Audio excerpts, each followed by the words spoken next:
સ્વામી તારા રૂપે આજ શ્રીજી મળ્યા, પ્રમુખ સ્વામી ના રૂપે આજ શ્રીજી.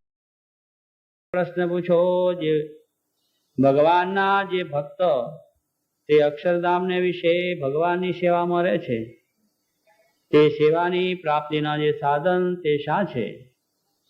ત્યારે શ્રીજી મહારાજ બોલ્યા, જે શ્રદ્ધા, સ્વધર્મ, વૈરાગ, સર્વ પ્રકારે ઇન્દ્રિયોનો નિગ્રહ કરવો, અહિંસા, બ્રહ્મચર્ય, સાધુનો સમાગમ, આત્મનિષ્ઠા, મહાત્મ જ્ઞાનયુક્ત એવી જે ભગવાનની નિશ્ચળ ભક્તિ, સંતોષ, નિર્દમપણું, દયા, તપ, પોતાથી ગુણે કરીને મોટા જે ભગવાનના ભક્ત તેમને વિશે ગુરુભાવ રાખીને તેમને બહુ પ્રકારે માનવા, પોતાને બરોબરિયા જે ભગવાનના ભક્ત તેમને વિશે મિત્રભાવ રાખવો, પોતાથી ઉતરતા જે ભગવાનના ભક્ત તેમને વિશે શિષ્યભાવ રાખીને તેમનું હિત કરવું. આ રીતે મહારાજને પ્રશ્ન મુક્તાનંદ સ્વામીએ પૂછ્યું કે ભગવાનના ભક્ત છે એને અક્ષરધામને પામે તેને સેવાનો સાધન શું છે? એ પ્રમાણે ત્યાં આગળ જે રહે છે તો એ સેવાની પ્રાપ્તિનો સાધન શું છે? એમાં પ્રથમ આ રીતે મહારાજ વાત કરે છે કે એના આમાં 16 સાધન બતાવે છે કે સેવાની પ્રાપ્તિનો સાધન કેટલા 16 છે. હવે એ સાધન બતાવતો મહારાજ કહે છે, શ્રીજી મહારાજ બોલ્યા છે, એક તો પ્રથમ જોઈએ શ્રદ્ધા. તો એ શ્રદ્ધા હોય તો એ આપણે એ સેવાની પ્રાપ્તિ થઈ શકે, અને શ્રદ્ધા જ ના હોય તો પછી ક્યાંથી થાય? શ્રદ્ધા એ મુખ્ય વસ્તુ છે, એથી જ આરંભ થાય. શ્રદ્ધાનું પહેલું પગથિયું. શ્રદ્ધા હોય તો જ આગળ ચલાય, ના હોય તો ત્યાં જઈને શું માથાકૂટ કરવાની? થઈ રહ્યું તો શ્રદ્ધા હોય ના હોય કંઈ કામ થાય? પણ શ્રદ્ધા જો હોય તો જ મારે કે દરેક કામ થાય છે. વ્યવહારના સંસારના શ્રદ્ધા રાખીને કામ કરીએ છીએ, એમ ભગવાનને પામવા માટે, સેવા કરવા માટેનું પણ શ્રદ્ધા એ મુખ્ય વસ્તુ. કે આપણે એ રીતે કરશું તો આપણને ફળ સારું મળશે, અક્ષરધામનું સુખ મળશે. અગર એને આપણી પ્રસન્નતા થશે, આપણું મોક્ષ થશે, આપણું કલ્યાણ થશે, આપણને સુખ થશે, શાંતિ થશે, આનંદ થશે, એમ માનીને જ આ સેવા, ભક્તિ, સમાગમ, દર્શન જે કંઈ બધું કરવાનું છે એમ મહારાજ કહે છે એને શ્રદ્ધા પહેલી જોઈએ. અને શ્રદ્ધા હોય તો જ કામ ચાલે. આ લોકમાં વ્યવહારમાં શ્રદ્ધા રાખીએ ત્યારે કામ થાય છે કે નહીં? વેપાર ધંધામાં લાખો રૂપિયા નાખીએ પણ પહેલી શ્રદ્ધા છે કે એમાંથી પાછા લાખો પાછા મેળવવાના છે. પણ નાખીએ છીએ એમને એમ શ્રદ્ધાથી. નાખતા પહેલા આપણે બીજો કંઈ છે શ્રદ્ધા છે કે 5 વર્ષે પાછા કવર થવાના છે, આપણને પૈસા પાછા આવી જવાના છે, એમ માનીને આપણે શ્રદ્ધાથી નાખી દઈએ છીએ. અને એ પ્રમાણે આવે છે. શ્રદ્ધા રાખીને સારી રીતે મહેનત કરીને બરોબર એનો એ પ્રયાસ કરે છે, એમાંથી મળે છે ખરું. કારણ કે આ ખેતીમાં દાણા નાખ્યા આવે છે એ પણ શ્રદ્ધા છે કે ભાઈ નાખ્યા દાણા, ઊંધા અવળા ગમે એમ પડ્યા, પણ શ્રદ્ધા છે કે એમાં પાક થવાનો છે, એમ ના જાણીને નાખે છે ને. પણ શ્રદ્ધા નાખીને પછી એની પર મહેનત કરે છે, આ કરે છે, કરે, પણ એમાં દિવાળીએ પછી દાણા આવે છે ઘરે. પણ મૂળ વસ્તુ શું છે? શ્રદ્ધા છે.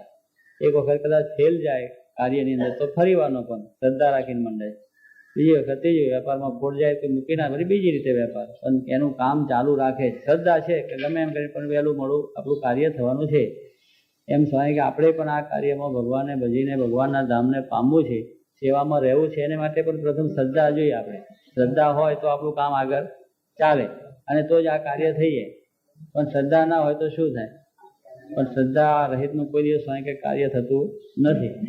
શ્રદ્ધા રાખીને જ આપણે જો કાર્ય કરીએ તો આપણું કલ્યાણ થાય, આપણો મોક્ષ થાય ને ભગવાનની પ્રસન્નતા થઈ જાય. માટે શ્રદ્ધા સર્વેશામ માતા. શ્રદ્ધા છે એ મુખ્ય વસ્તુ છે, અને શ્રદ્ધા રાખીને જ કામ કરવું મારે. શ્રદ્ધા રહિતનું કલ્યાણ થાય નહીં. અહીં આવીએ ને આપણું શું કલ્યાણ થવાનું છે? અહીં શું આમ થવાનું છે? તો કાંઈ ના થાય. કારણ કે શ્રદ્ધાની રીતે જ આપણે આ ભગવાનને પામી શકીએ છીએ. બાકી બીજી કઈ રીતે આપણે હાથથી કંઈ પામીએ? પેલા હાથથી ભગવાનને જાળી લઈએ એમ કે હાથથી જલાતા નથી, આમ જોઈ શકાતા નથી.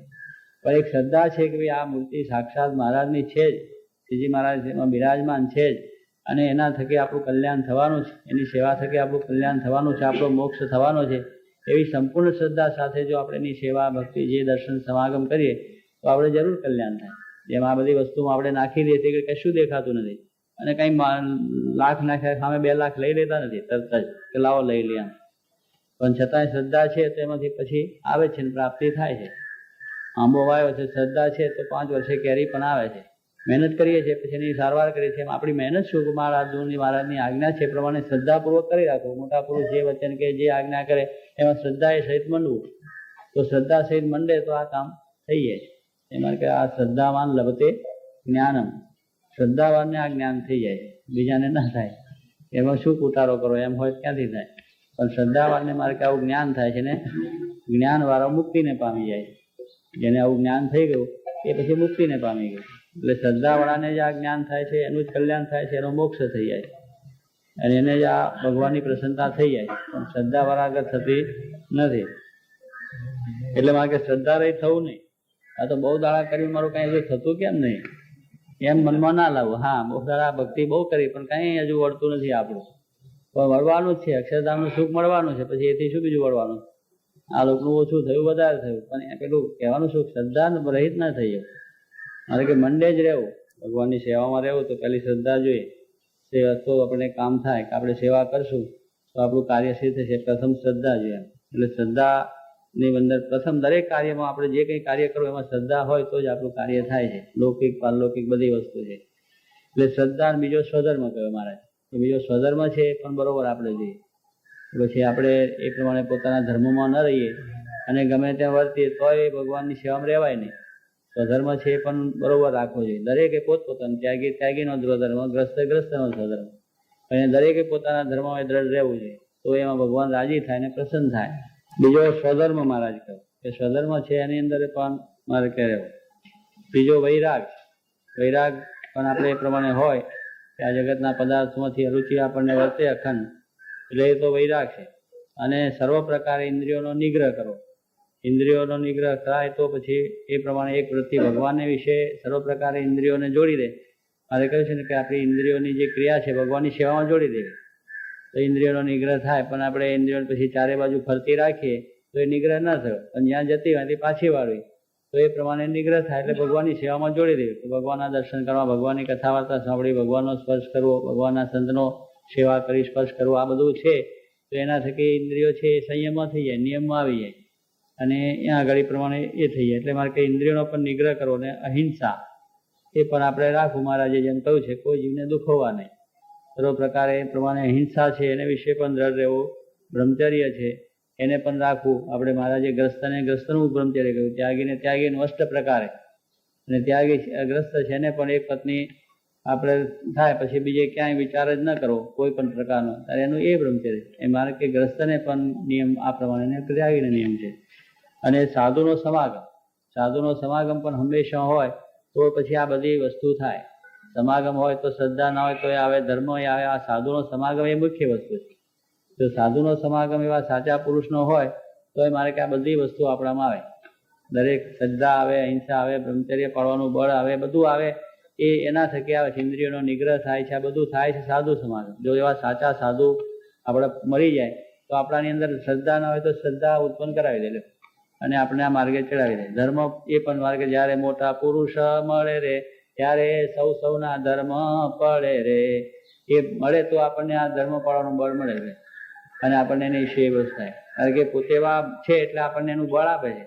આ સ્વામી આવા સંતોને બીજાને ધર્મ નિયમ બધા આટલા બધા શું કે મોટા પુરુષના બળે કરીને આ બધું થાય છે. એ મળ્યા અને એવા ખરેખર તો આપણને આ લાભ ને આટલું બળ બીજું ત્રીજું રહે છે. અને આ રીતે બાકી હવે તમે જુઓ તો જગતમાં ક્યાંય નહીં, કશું નિયમ શું ને ધર્મ શું કશું ખબર જ નથી પડતી. પણ અહીંયા સ્વામીના સમાગમે કરીને આપણે બધાને જે બળ થયું છે એનું છે કે આના નિયમ એ પાળવું કરવું. બીજું ત્રીજું આજે આ પ્રદેશની અંદર એ બધાને બળ છે શાનું છે? એ સ્વામીને લઈને. નહીં તો ત્યાં ક્યાંથી રહે? ત્યાં તો ધર્મ જ કેવો રહે, નિયમ કશું ના રહે, કાંઈ ના રહે. એવો પ્રદેશનો મામલો હતો. પણ ત્યાં જે આખું રહે છે એ શું કે એમના બળે કરે. એમ કે મોટા પુરુષ જયારે મળે ત્યારે મારે કે આપણે ધર્મ પડે. એટલે સાધુ સમાગમ છે બહુ મોટી વસ્તુ. એના સમાગમે કરીને આપણામાં વૈરાગ ન હોય તો પણ આવે, નિર્ગ્રહ થાય અને બધું ધર્મ પાળવાનો પણ બળ મળે છે. અને એ પ્રમાણે મારે કે આત્મનિષ્ઠા એ પણ આપણને બધી દ્રઢ જોઈએ. મહાત્મા જ્ઞાન એવી જે ભગવાનની ભક્તિ, નિશ્ચળ ભક્તિ છે, ભક્તિ છે એ મારે કે છે લુખી નહીં. લુખી ભક્તિ હોવું કરે પણ મહિમા એ સહિત ભક્તિ. તો એ ભક્તિથી ભગવાનની રાજીપો થાય ને પ્રસન્નતા થાય. મારે કે લવણ વગરનું જેમ ભોજન એટલે મીઠા વગરનું ભોજન કેવું લાગે? એ ફીકું જ લાગે કે ના લાગે? એમ મહિમા વગરની ભક્તિ એવી છે. ભક્તિ કરતા પણ મહિમા એ સહિત જે ભક્તિ થાય એ પ્રેમથી ઉત્સાહથી એનાથી ભગવાન રાજી થઈ જાય. તો આ તો હવ કરતા એને આપણે ભક્તિ ભેગી કરીએ એમ નહીં. પણ આ તો સાક્ષાત પુરુષોત્તમ નારાયણ અક્ષરધામના અધિપતિ એવા મહારાજની એની આપણને સેવા મળે છે. એનો આપણને દર્શન થાય છે. એના જે સંત એને અખંડ ધારેલા એવા જે મહાન જબરદસ્ત છે એમાં ભગવાન અખંડ આપણે દર્શન આપે છે, એનું સમાગમ થાય છે, એનો આપણને આ લાભ થાય છે. આવો જે એક મહિમા છે જબરદસ્ત, એ રીતે સમજીને જો આપણે એની ભક્તિ કરીએ, એની સેવા કરીએ તો આપણને સુખ આવે. ત્યારે એવું મહિમા એ છે જ ભક્તિ મારે, એટલા માટે કહી. એકલી ભક્તિ તો આપણે કરીએ કે આ બધા છે સંતને હો મહિમા સમજીને આપણે સેવા કરીએ, પણ યોગી મહારાજ એટલે શાસ્ત્રીમાં જેવા કોણ પુરુષ, કેવા પુરુષ, કેવી રીતે એ જે એના તમામ જે ગુણો છે, ઈશ્વરીય પ્રતાપ, બીજું ત્રીજું સમજીને એને વિશે જોડાવવું, એને વિશે સ્નેહ કરવો, એના વિશે ભક્તિ કરવી, ત્યારે એ ભક્તિનો આપણને સ્વાગત